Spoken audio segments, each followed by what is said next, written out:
Good day, folks, and welcome to another edition of Lumberjack Logic. I'm your host, Neil Johnson. Excited to be with you and excited to share this news with you in particular because I steer clear of the view, folks. You know that. I'm not a big fan. I don't really like their commentary, but every once in a while, something comes along that's so good where they have to eat crow so much that you just have to watch it. Folks, in addition to them actually having to play clips of President Trump and be respectful of him and know that he brought peace to the Middle East, Alyssa has said she would don the MAGA hat, and I've got some other comedy gold in here. You're absolutely going to love this, and you're going to love people's reactions to this as well. So let's just start right here where they had to admit Donald Trump did a good job. There was a lot of anticipation and celebration this morning because after 2 years of captivity by Hamas, the 20 remaining living Israeli hostages were released and are reuniting with their families. Here's a few. Beautiful. Of the emotional reunions. Now, look, the audience has to clap. She still hasn't mentioned Donald Trump. In fact, some of the Democrats have gone so far today. Well, Elizabeth Warren, Pocahontas. Yes, Pocahontas. She's tried to make it all about her, like she somehow brought peace to the Middle East. Yet it never happened under the Biden regime. They had all the opportunity. Couldn't get it done. Captured on video. Take a look. This is beautiful.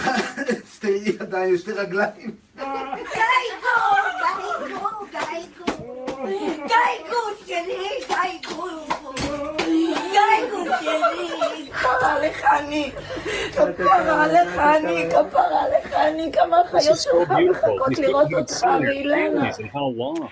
And this was the scene at the Israeli parliament just a few hours ago. Take a look.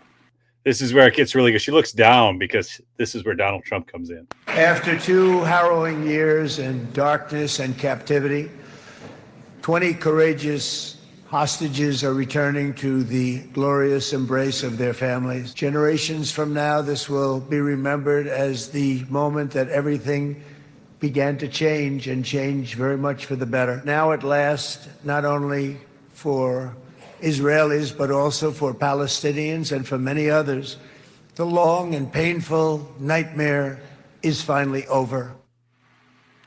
So 1,700 Palestinian prisoners have also been released and reunited with their families. And as of this morning, there is no fighting in Gaza. And so I think... Okay, wait. Check out those two. The one in the middle, I'm trying to remember her name, and the one to the right, who's the attorney. They can't even clap still for Donald Trump. It's just, look at the looks on their faces. They're like sour. We can all pray that it stays that way. Yeah. So there we are. And that's exactly right. Listen, if this peace deal holds, which I pray that it does, it's historic. It is a massive diplomatic achievement. And I think the whole world can breathe a sigh of relief because for many of us, knowing people who were, I met with some of the hostage families and how hard this was for them for the last 2 years. There's not a Jew across the world who didn't feel personally impacted by the events of October 7th. And these 20 that were released, never knowing if they would get that day. There's also the remains of hostages that are going to be repatriated to Israel. And then for the innocent Palestinians who've been caught in the crossfire of this war that Hamas, a terrorist organization, started, they are getting aid. They're promised 600 trucks of food per day are going to be rolling into Gaza. So people who have been starving, who have had no reason that they should have been involved in this conflict, are going to get the aid they need. I think everyone should be able to celebrate it. And listen, whether you like Trump or not, I think Steve Witkoff and I think Jared Kushner do deserve credit for this deal. They actually personally met with Hamas. Okay, so this is wild. She is willing to admit that Donald Trump, his son, Steve Witkoff, they all put this together. Now, she's got something important to say here, but I'm going to pull her out here for just a second and add this clip in. My point when I say... Now, watch this, because this, I think, was from January. Watch it. I'm not going to be apocalyptic. It's not changing a tune. It's not making every single thing a 5-alarm fire. Yeah. If he does good, if he gets the Israeli hostages out, I promise I will wear a MAGA hat for one day on the show and say, thank you for doing it. Yeah. She'll knock it right off my head. But like, you have to be able to cheer for wins when they happen and then call out relentlessly the wrongdoing. Well, Okay, so this is wild. So she's just said that she would wear a MAGA hat, right? A MAGA hat of all things. And she would do this. Now, I've watched this clip. I did spoiler alert. I haven't seen the MAGA hat come on, but somebody produced a video where she does wear it. I believe in the message of unity and hope that this hat represents. Obviously, she should don the MAGA hat. She said she would, but let's get back to this where she continues to talk about the deal and how, it's got to be tough when you work at The View and you have to watch President Donald Trump doing, because you said that he was Hitler, he was fascist, he was going to bring war to the world, all this stuff. And everything you've said not only has not come true, but the opposite has come true. This is epic. I used to be of the mind we don't negotiate with terrorists, but sometimes the only way to get peace is to sit down with some of the most evil people and try to come up with what we can do to end the bloodshed. So thank God, I pray that this peace holds. Yeah. Well, and knowing that Hamas has no power, one thing they kept sticking on every time these ceasefires didn't work is they did not want to cede power because they had their tunnel system and they were using their citizens as human shields, and the devastation, they did not want to hand it over, and then they were destroyed. They really had no choice, but I think the speech we saw today is going to hold to account also Prime Minister Netanyahu, because... Okay, now hold on. I'm going to hold that thought for just a second, okay? And we're going to go, I'm going to show you guys something else now. We got to pull this one out and add this in. So now, there's the view. Okay, but let's go up here. And I want to go to this one right here. How to deal with terrorists. Let's negotiate. I will blow crap up. Let's negotiate. I will blow crap up.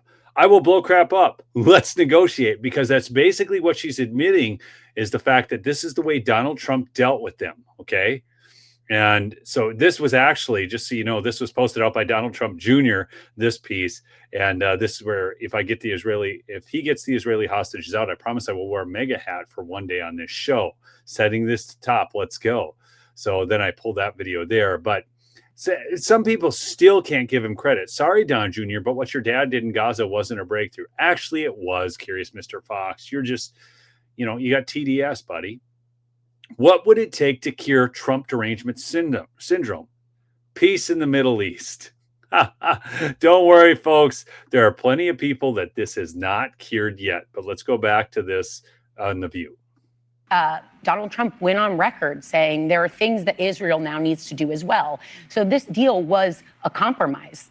Neither side got everything they wanted. But most importantly, those hostages are home. Aid is flooding into Gaza. And Hamas has no power ever again in that area. I'm cautiously optimistic because we've been here before and then it's gone wrong. And I pray that this time it's different. I stayed up last night until, 2 or 3 in the morning watching the first batch of hostages as they were released. And I love that there was a split screen that was showing the joy of the hostages being released, but also the throngs of people from Gaza walking back, a sea of people walking back into that city that's rubble. And you think of all the suffering, just 2+ years of relentless, It was relentless, unending suffering, folks. I'm going to skip forward past her a little bit here because she just goes on too long. I think we've said it all. It's just, as a faithful person, it has been my daily prayer that there be peace there. And I remain a faithful person that this truly is the dawn of peace in the Middle East. I truly hope that this will be a lasting peace there. And also, it's good to be able to say to people, remember, the Palestinians are separate from Hamas. Yeah. Remember, they were not able to vote. They could not do anything. They had no rights in their country. So it's good that we have all been able to say, oh, okay, that's the difference here. The real difference here is, and what she won't admit to, is Donald Trump. And so Whoopi never gets around to it. We'll pull her out at this point. folks, Donald Trump secured this. Don't kid yourself. No matter what the liberal media says, no matter what the ladies on The View say, and people on X get it. People on X get it. Imagine yelling "Free Palestine" for 2 years and then having to thank President Trump for freeing Palestine, but they still can't even do it. War begins, war ends. There's Rubio telling Trump, "Hey, you can't trick me into watching The View." Nice try, Don Jr. Catch it, throwing the MAGA hat. So I love the responses to this. Okay. Trump was right about everything. It's, Donald Trump has some sort of, what's the word I'm looking for? Some sort of gut level instinct on how to deal with these situations that is so much better than the politicians we've had. And maybe that's precisely because he isn't a politician. But there was one other classic clip on The View I want to share with you. And I actually do find this to be funny. I want to get your comments to see if you guys find this as funny as I do. It's dealing with Kristi Noem and Pam Bondi. Check this out. And Tina Fey were on SNL this weekend, and they had some fun playing Attorney General Pam Bondi and Homeland Security Kristi Noem. Take a look. Why is ICE there in the first place? I don't know. You'll have to ask Homeland Security Director Kristi Noem. Hold my gun. That's right, it's me, Kristi Noem. I spell my name with an I because that's how I thought it was spelled. Democrats are even more eager to end this shutdown than our Republican colleagues.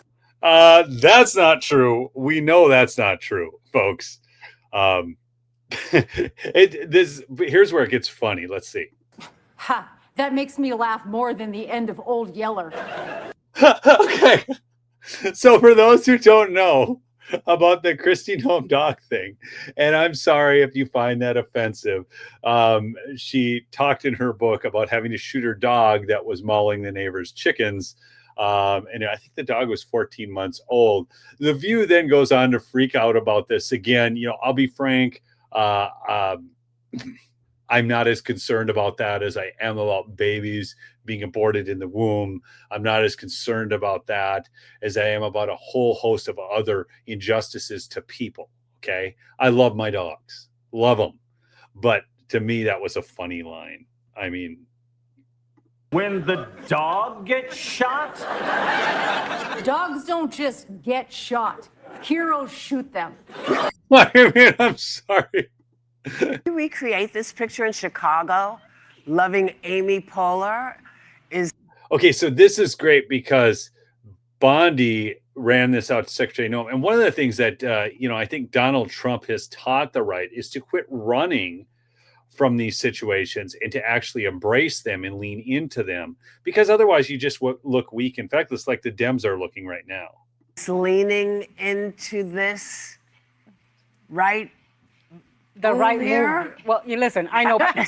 I've known I'm Pam so Bondi. confused by what I just saw. I just said, so is this the right move? You saw for them people to be... skewering them and making fun of them. Yeah. And Pam Bondi thinks it's a good thing. And probably for her, with the MAGA base and with Trump, it is a good thing. And I think, being skewered and imitated on Saturday Night Live, we've all been imitated, is kind of like a rite of passage. But I've known Pam Bondi for a long time. I haven't spoken to her, obviously, in a few years. But that's an interesting comment. I haven't spoken to her in a few years. Like, that would just be expected. Why wouldn't she want to speak with Pam Bondi? I mean, fine, you disagree with her. Why wouldn't you want to speak with her?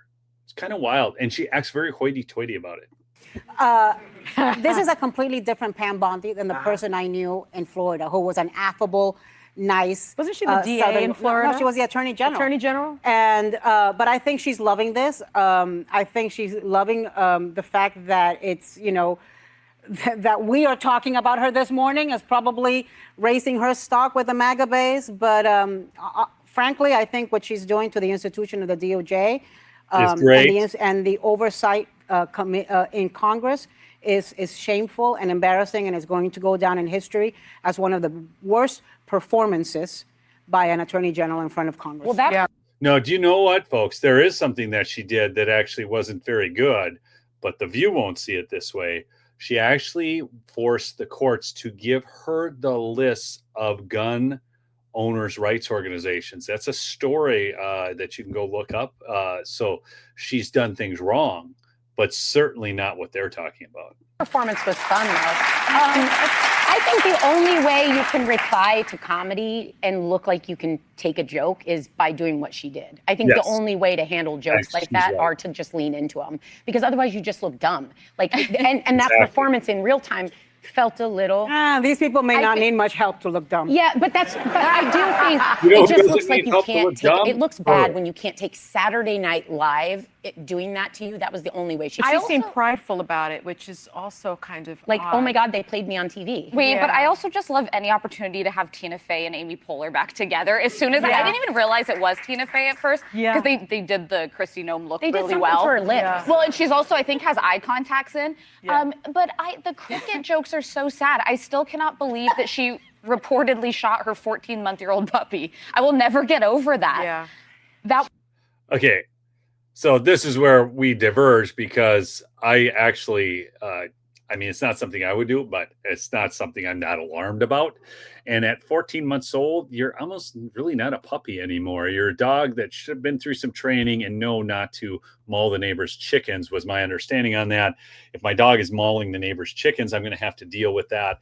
If the dog continually, I did have at one point in my life a dog that just wouldn't listen. I had somebody who took the dog, but I've had a number of dogs. I mean, most of them have been great, but this one just, it was a fine dog. It was friendly, all that, but it just had trouble listening. So anyways, folks, thanks so much for listening to another edition of Lumberjack Logic. Again, please do check out my sponsor. Free shipping right now, mypillow.com/lumberjack, or call the 800 number at 1-800-568-2865. Percale bed sheets for $29.88. That's any color, any size. Go get yourself some. And those towels are phenomenal. They are the best towels you will ever use.